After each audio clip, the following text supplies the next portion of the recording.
Okay, so today I want to share with you a documentary that I made a couple years ago in Indonesia, actually back in 2017. And I guess now that I'm back in Indonesia, it seemed fitting to share with you this documentary about a young man by the name of Rhaka. Now, Rhaka was 21 years old at the time, and he wasn't actually diagnosed with schizophrenia by a psychiatrist, but he definitely displayed some of the symptoms that are typical of schizophrenia, such as visual and auditory hallucinations. Now, to his psychiatrist's credit, she didn't diagnose him with schizophrenia, but she did actually tell him that he would have to be on medication for the rest of his life. Now, Rhaka is actually a very smart guy. We had his IQ tested at 136, I believe. And to Rhaka's credit, he decided not to go down the path of medication. And what he decided to do instead was embark on a journey of self-discovery. And he started basically writing many diaries, and also confronting the people in his life who he believed had caused him trauma. And, during the course of 2017, through confronting the people that caused him trauma and writing down all this stuff that was in his head, he basically managed to get the auditory hallucinations to go away, and he basically attributes that to confronting the people who he believed caused him trauma. Now, recently I just caught up with him, and as of May 2019, he has made some more confrontations with, some of the same people, but more in a deeper way, such as a friend that caused him a lot of trauma. He basically was able to go deeper into a conversation with him and was able to basically get his friend to admit that he had caused Rhaka a lot of trauma. And this was actually very therapeutic for Rhaka. And not long after this, his visual hallucinations as well went away. So I think it's quite a remarkable story, and I don't want to say too much more. I want to let the documentary kind of speak for itself. So without further delay, please enjoy the documentary, Rhaka's Diaries.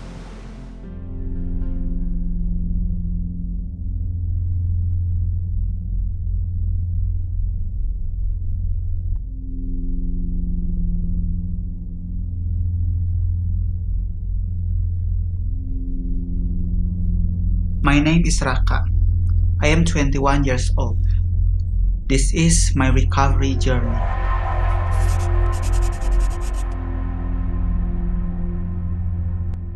I was born in Bandung in 1996. I was raised by my mother and my father. I started hearing voices when I was in year 10. The voices would tell me that something bad would happen to me or my friends. The voices were accompanied by a shadow that would appear in front of me. He would say anything to bring me down, like,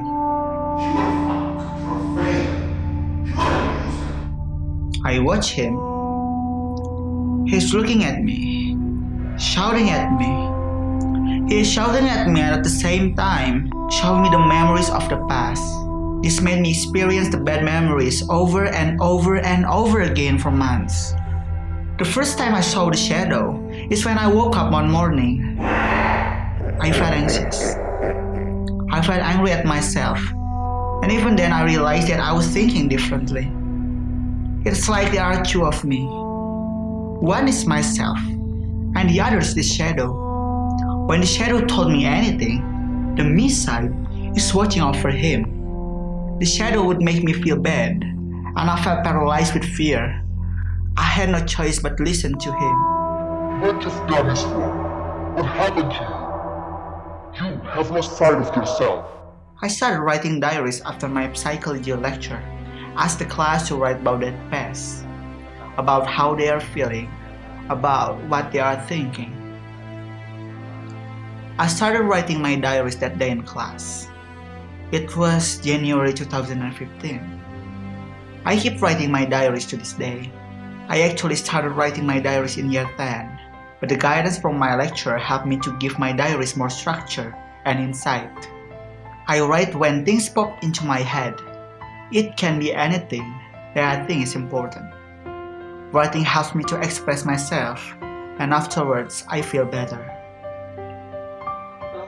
When I was 4 years old, I started being abused by my parents. Kenapa kamu selalu bikin kesal? My parents would blame me for everything that was wrong in their lives, and I started to believe that everything was my fault. My father would beat me. If I cried, he would beat me more. I could only get him stopped if I made myself stop crying. I was teased and bullied a lot throughout my primary and high schools. Other kids made me feel like I was a weirdo, just because I was different. I think maybe they were jealous, because I could do things other kids couldn't, such as speaking English. By the time I was in second grade, I think much of this trauma contributed to being how I am, but I believe that my condition was triggered by a friend later in life.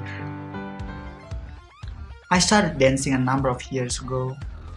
I really enjoy dancing, and people say that I am very good at it. It was at a dance drama project that I met my friend. We really made a connection and we had so much in common. We started doing everything together. It was great to start with, but I was very troubled. I would often yell at him about the trauma experience as a child. Pokoknya itu aku ngerasa gak aman tiap hari. Mereka tuh ngomongin aku tiap hari. Udah, cukup. Kakak, cukup. I would yell at him sometimes for hours, and I could see that it was disturbing him. But I was in so much pain I could not stop. Kamu tuh gak ngerti. Kamu gak alamin apa yang aku alamin. One day, my friend became fed up with me. We had a huge argument and we were yelling at each other. He said some very bad things to me. Ya, dia lu sekarang pergi. He told me to move out. I moved out with fear of losing him.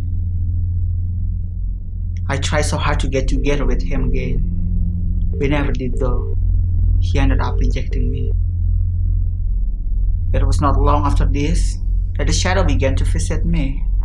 Voices were accompanied by the shadow. The voices include my father, mother, and my friend. Fuck off! I became very concerned about the voices and wanted to seek help.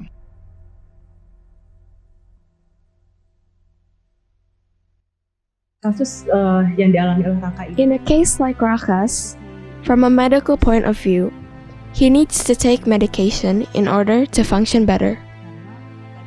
Because when I talk to Rhaka, most of the time he's confused and at times he has trouble handling his daily life and is unable to articulate what he's thinking.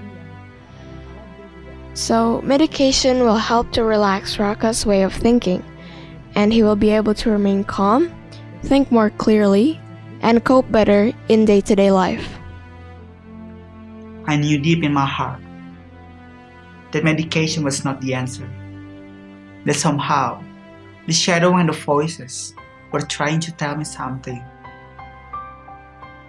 I became convinced that writing my diaries and gaining insight from them, plus using my own intuition, was my best strategy to understand myself and get better. I began to read the diaries over again to see what they could tell me about my condition. I also wanted to talk to someone to help me make sense of what I was experiencing.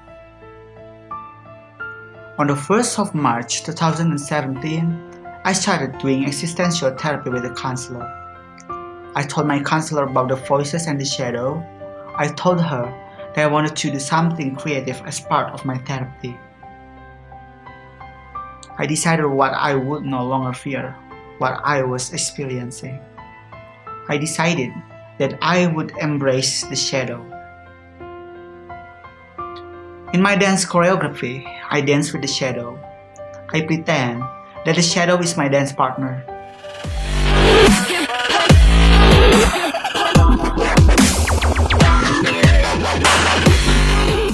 I do this to say that I am not going to be disturbed by you, that I accept you, that you are part of me. I felt like I was getting somewhere, and I continued to journal and reread my diaries. They were painful to read, but certain things slipped out. Perhaps voices in the shadow were somehow occurring due to me repressing my problems. My therapist told me to confront my friend and fight with him. She believed that I should test my theory and trust my intuition. Perhaps, if I confront my friend, I could find some resolution. Halo apaan? Kamu tega banget sih lakuin itu? Kamu tega banget ya? Emang kamu siapa? I was so upset and I could barely function. I decided to focus on my schoolwork to distract and block out my past trauma. I noticed the next time the shadow visited me that my friend's voice was no longer there. I was onto something. I then confronted my mother.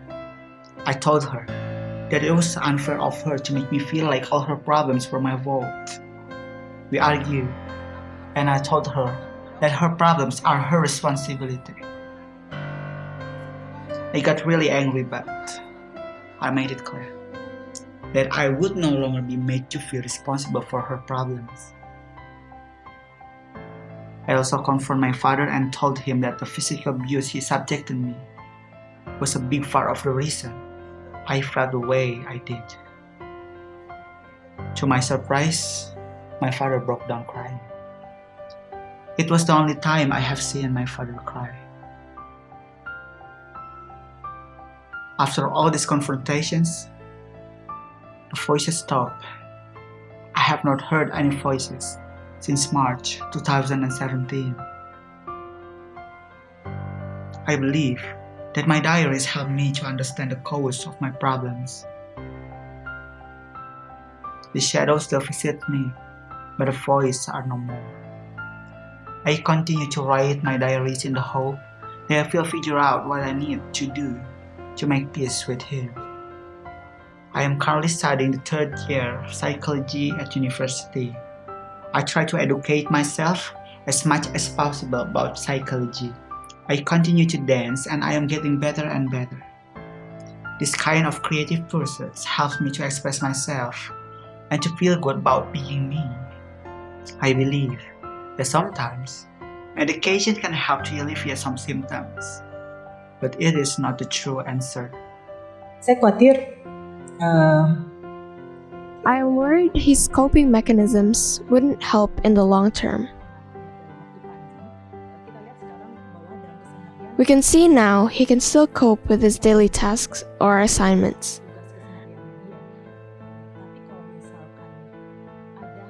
But when there is a highly stressful event, I am worried there will be severe symptoms that he couldn't handle.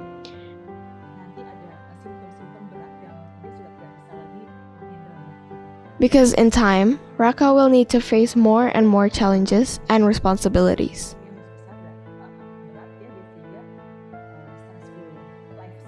I am worried that without medication, he will struggle to cope in the future. I think if you are experiencing things similar to me, or you feel negative in a certain way such as being depressed or anything else, it comes from repressing something and you need to find out what those things are. I am now active in helping others suffering from mental issues. I encourage others to take a similar approach to me. I have helped a number of people to find the root cause of their problems. If you really listen, you can find it. Please, do not sit and suffer. Please try to find the answers inside yourself. Don't give up. Don't give in. Do what you love. Do not repress. Express. I hope my story will inspire others. I want people to know that there is nothing wrong with them. That what they are experiencing is a normal result of their life experiences. Your problems are not problems. They are messages. Pay attention. Listen.